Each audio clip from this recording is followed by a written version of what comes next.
Saturday afternoon at the home of football ahead of Collingwood and the Adelaide Crows. We've got a big Saturday rub coming your way. Isaac Quaynor, not far away. Fine defender for the Magpies. Brodie Grundy in dominant form for the Sydney Swans. He's coming up. We've got Nuff. We've got the quiz.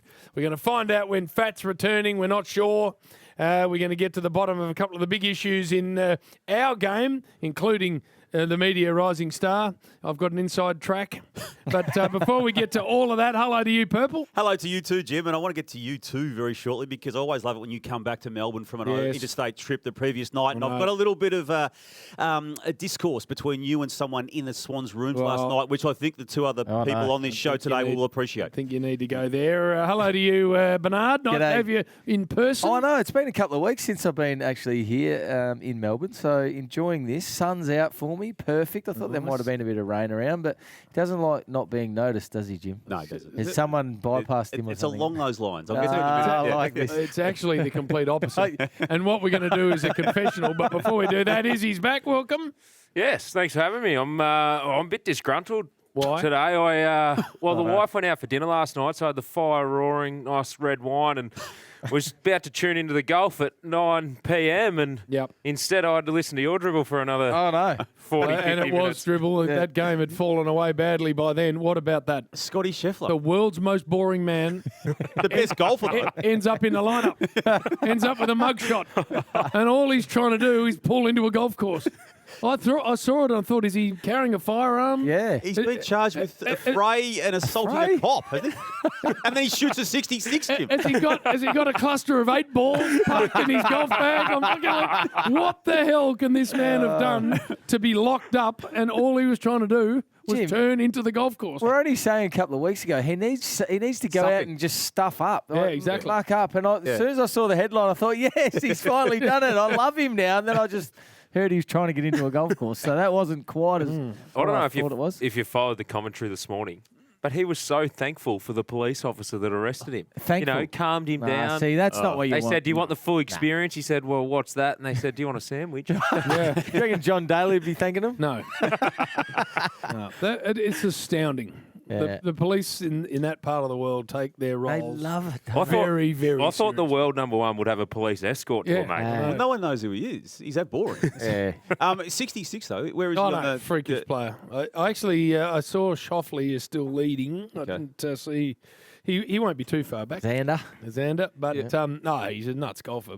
But how is it when you have, and it was a very sad incident that's the reason all the there was a police were fatality around the course. Yeah, but surely once you're in that situation, you have to have a plan B for the golfers who are need arriving. to get into the course. You have to have a lane for them to go down so that they are different to everyone else. That would be common sense, wouldn't it? It would be common sense. The best, it was the owner of the golf course that went and picked him up from the police station. So imagine how happy he would have been with the senior constable or whatever there. He would have just this is a much-told story, but it's worth telling because the great Ian Botham ended up in the lockup in Perth after the flight from Queensland to Perth for the Shield final. He did too. Yeah. And so somehow... I think Robert Craddock broke that story. They probably would have. Somehow he was the one that, of all the stuff that happened on the plane, Beefy was the one that ended up locked up. And this is like 1987. So a resident of Western Australia had to come and get you out of the lockup. You couldn't be bailed out by anyone. That was the law. But someone who lived in... So anyway, Beefy's going, well, who am I going to ring? So he rings Dennis Lilly because he's a resident of WA. So Dennis Lilly turns up to the East Perth lockup with a 6-pack and a bottle of Bundy. And they're sitting in the lockup while all the paperwork's getting done. And this is Beefy telling the story. As they're sitting there, there's a Darrow in the corner. And Beef said, I don't know how long he was there for. He's just sitting there, and he obviously was had a big night. Let's put it that way. Sobering up. So DK and Beefy are just shooting the shit while they're waiting for the bloke to come and say you're done. Two of the greatest cricketers of all time. That's it. Anyway, so the cop comes in, and it wasn't for Ian. He was coming in for the other bloke to say, righto, mate, your time's up, you can go. And the bloke turned around and goes, that's Ian Botham and Dennis Lilly. I'm not going anywhere. I'm staying. I'm staying right here. So you should. So I'm not sure Scotty Scheffler would have had the same gravitas. No, clearly not. Where are they? Louisville. Valhalla. I don't know. Is it Louisville, Missouri? Said he didn't Kentucky. Tennessee. Said he didn't drop his name. Didn't he? No, if I am well you know number who I one, am? That's the the first first thing I'm dropping is my name. Well, that's a nice segue into what we're about to do. Because I know Purple is very keen to get this out, and it was humorous. But we're going to do a selfie confessional. Because when you're famous, it's something you mightn't be aware of, Purple. People come up a lot and say, can I have a photo? But it's not always a good result. No. Like sometimes they say stuff that's... So what I used to get a lot is my missus reckons you're great. I reckon you're a dickhead. But can I have a photo? So that used to happen all the time. Oh, yeah. But now I'm sitting in the Sydney rooms waiting to do our stuff while Bristol's doing the roaming. And this came from a person in your company last Well, night. so there's next to me is Hodgie and then Richard. Yep. So I assume it's one of those two that told you. Yeah. So these two lovely ladies come up and they said, can we have a photo? I said, well, of course you can. And they said, I'll just get my husband. He wasn't sort of right next to them. He was off a bit. So while one of them is sort of waving to him, the other one turns to me and says, well, you look a bit different than I thought. Positive or negative? Well, that's what I said. I said, well, hopefully better. She goes, yeah, because I never think you're much on television. Just took the ear out of your Oh, yeah. Okay. Get your husband over here. So we're going around the room. Yeah, jeez. Purple. Yeah, well, I did a function, as you reminded our listeners a couple of weeks ago, Jim, where I did put the crowd to sleep. But one of the people in that room, a great benefactor of the club in question, came over to me before the show started and said in front of an official from the footy club that, this is a direct quote, I used to think you were, quote, just dreadful. What do you mean used to? No, I think it has only just slightly improved. Yeah, that's a damning word. And I just started Dreadful. talking at that stage either, Jim. No, I just thought you were dreadful. Just dreadful. You don't need any follow-up questions No, after no. dreadful. You just know your shit. All right. There's nothing worse either than someone asking for a photo and go, it's just with my husband, and then he's 150 metres away, then the phone doesn't open, and then they got to put the code in. I've agreed, but I thought you were bloody ready. Going back a little bit, Jim, it's the footy show. Yes. I was going in, and the crowd used to walk in a big line, and I do. they're yelling out for a photo, and I didn't turn around because I'd hear the name. I'll get to the name in a sec, but they're walking along, they're like, oi, yelling his name out. I'm just walking, then I turned, I could see they're looking at me. They're going, oi, Croft. I'm like, Croft's about 150 centimetres. By that stage, he put on about 10. He's about 12 years older than me. And you are a tall man. I'm a bit taller than what people think, I think, off TV, but then I was a bit flattened with that, and it stuck with me. I need to get that off my chest, so thank you for bringing that up. It's confessional. Is I reckon Bernie would have had this. Like, this isn't. I've got two little ones, but Bernie would. He's a good-looking operator. Yes, very attractive man. not as but good as he was. when I dropped off. Trained off a bit. Now I'm getting it from Jim. you get a mum or two come up and they're like, "Oh, my kids love you. They absolutely love you," and then they get the phone out and the selfie, and then they snuggle right in. So that happens a little bit, not as much to me as what it would to Bernie. Bit of a butt grab. The one that used to upset me was I'm obviously quite skinny, and they'd come up and go, "You're not as skinny as you look on TV," and I'd be like, "Oh, Is that actually a bigger on TV?" compliment? But then That's they hard go, to work out. "You're skinnier." You don't normally get that with past players. I just want to back You're skinnier than over what look. you mean by him not looking as good as he Well, he doesn't did. look as good as he did. Back in the Shane day, Bolt. he used to have a bit going for him. Bern, A but bit he's- going. a bit Now I going. don't. I think Jim's jealous. What about last night, by the way, we were working through some topics. What about Dave Hughes, Yeah. who's doing a magnificent job actually filling He in for is. Bill a He's couple doing of a weeks. I'm really enjoying that. No, he's combo. been superb. He's brilliant. Hughes. Good rapport between you He's and got Hughesy. he's got a Carlton jumper on. Saw that. He's at the SCG with a group of Carlton fans that are attached to the club somehow. They get an absolute walloping. He ends up wearing his Carlton jumper in the Sydney Swans room, Why'd they let him in? having photos with Isaac Quaynor. Did make me slip that off. What are you doing? I don't know what you're doing there. Like, I love the man, He's but your mate now. if you're wearing another club's jumper and you're at a function for the other club, You don't forego the right you to don't even ask. go into Yeah. the rooms. Yeah. Although I did that time in Melbourne. Remember that, Bert? I've just got a photo of you getting selfies with fans. Oh, yeah, because I went over to that group. And, I'll show that photo a little bit later. 10 very nice fans there, Damo. That's from Quinny, actually. We got him on soon. Who? Derby Day. Oh, Quinny. Quinny. Oh, no. Quinny. Yeah, Derby the man with the hair. No other blokes than that. I came to watch Melbourne and the Gold Coast years ago. It was a famous game, actually, because Byrne did everything he could to try and lose it for the Demons. Oh, yeah. I gave it back to him late. Kicking in from full-back.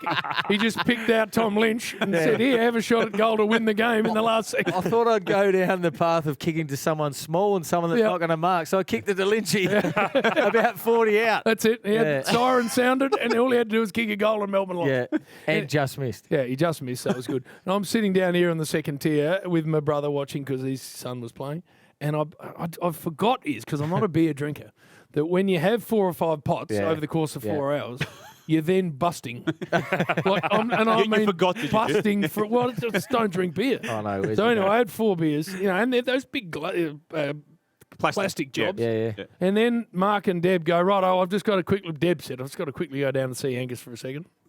I said to Sticks, mate, we're not going to the room, surely. I'm president of North Melbourne at the time. Anyway, we get all the way down to the back of the rooms, and I'm literally busting. And I said to the security bloke, is there another pisser anywhere around? He haven't gone in the play. He goes, no. And I then had a drive to Sandringham.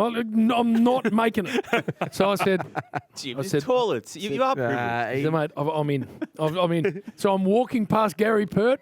I'm walking past Goody. And as you both know, the toilets in the MCG rooms are all the way through the players' locker. Straight through the locker. You've got to walk through the locker to get to the showers toilet. almost. Yeah. So I'm walking past Gorney, and they're all looking at me going, what the are you doing it here? I'm like, mate, I'm busting through. I'd gone beyond caring who saw me or what the story was. Club doctor was checking me out. Yep. Now, Jim, you flagged a chat about the Rising Star, and I don't think you were talking about Harley Reid and Sam Darcy. And I wouldn't mind talking about that topic later on, but I think you're referring to someone in our midst today. Well, no, it just wins it. This is a stitch up. And you know... Something coming. I thought we were talking Rising Star footy. No, you know we're talking my thoughts on the media awards, people, and they haven't changed for best part of 25 years. I know you love them. I have zero time for them. But just give these guys and our listeners just a recap on your views of what happens on I thought you'd go to them. No, never once. Never once. And is a badge is of that honour. true? Badge of honour. People nominate him each year. He doesn't win it. No, I don't get people nominated. on his behalf nominate. And that doesn't happen either because I demand there's no nomination because it's they still nominate you. Another lie. It's a News Corp Foxtel boat race. It's not a News Corp. It's a boat race. Unless you're somehow linked to one of those joints, you don't win anything. So I refuse point blank to have anything to do with them. But protest where it's not. Having said that, so that is a fact. Yeah. That is a fact. But having said that, when our blokes win, I then get on the back and celebrate. Yes. Doesn't happen often enough because it is a boat race. I don't do that. This year, Isaac Smith, unbackable. In what award? Rising Star. He's too old to win a Rising Star. He's been in the media 43. a minute. It doesn't matter how old he is. It's time spent in the media. No, I agree, actually. I don't think there's an age criteria on the Rising Star, and I can't comment, obviously, because of my connections to it, but I think it would be a good nomination if someone on your behalf wanted you to be part of the process. I actually don't even know if this is an award. I'll go with it. No, there is. I don't think he needs hit nomination. the ground running, hasn't he? He doesn't need to be nominated. He just it's wins one of it. those ones where they just hand the award over. Well, especially when I look down the boxes. There's nothing happening there.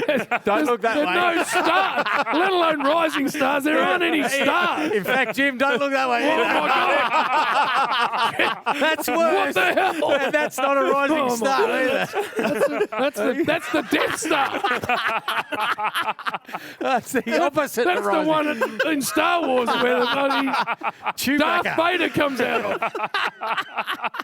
What the hell? And if Izzy's going to win, Jim, you know, if I know someone's going to win, I'll dag off him. I'll go with him. That's what we all do. As soon as we win, we all win. That's how it works.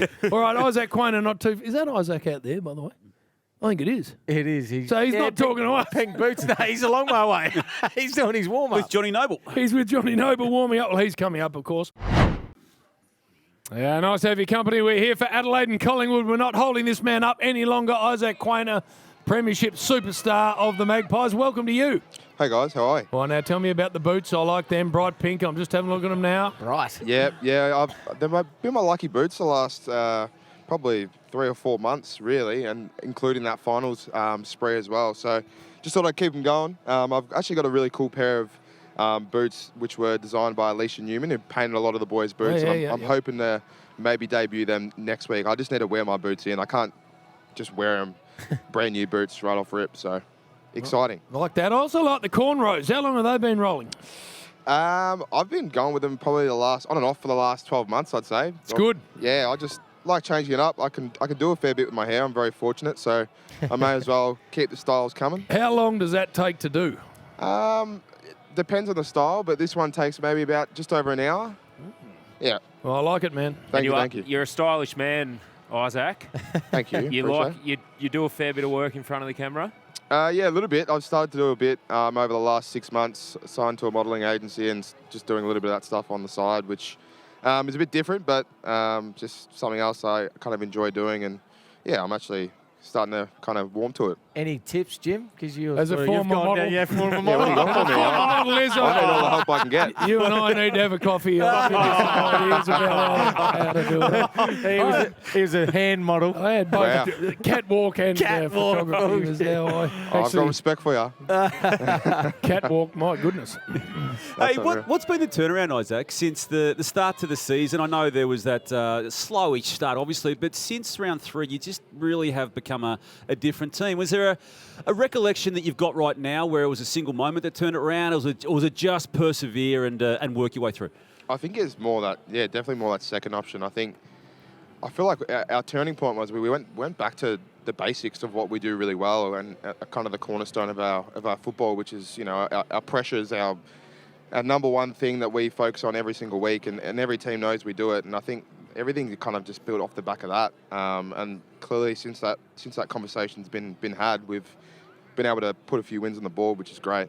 And the challenges of what you've now had in the past fortnight at least, and maybe even longer than that, with unavailability of key players. I mean, you've effectively got a non-functioning forward line in that traditional sense of structure, and yet you haven't missed a beat. Is it equally exciting to have these young players come through, as has happened in the past few weeks, and seeing them perform?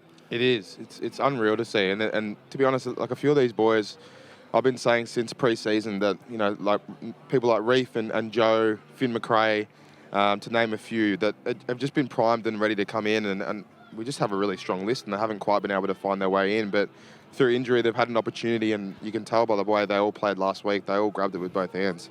Adelaide hitting some form now too. Similar sort of pathway to you guys. Lost their first 4, but they're going now. They're playing some really fast footy. Their pressure rating's been off the charts the last few weeks. Expecting their best? Yeah, definitely. I think it'll be a bit of a high-pressure game, which is going to be exciting. I really rate Adelaide. I think they're a great side. Got a lot of strengths, got a lot of really key players. So it's always a good game with them. I think our last 2 have been real close finishes, and we've kind of just pipped them at the post. So they'll be definitely coming for our heads, yeah. Now, Isaac, the best halfbacks in the competition always assess the opposition's small forwards, and Adelaide got a couple of dangerous ones in Rochelle and Rankin. Are you going to line up on them, or are you going to hand them over?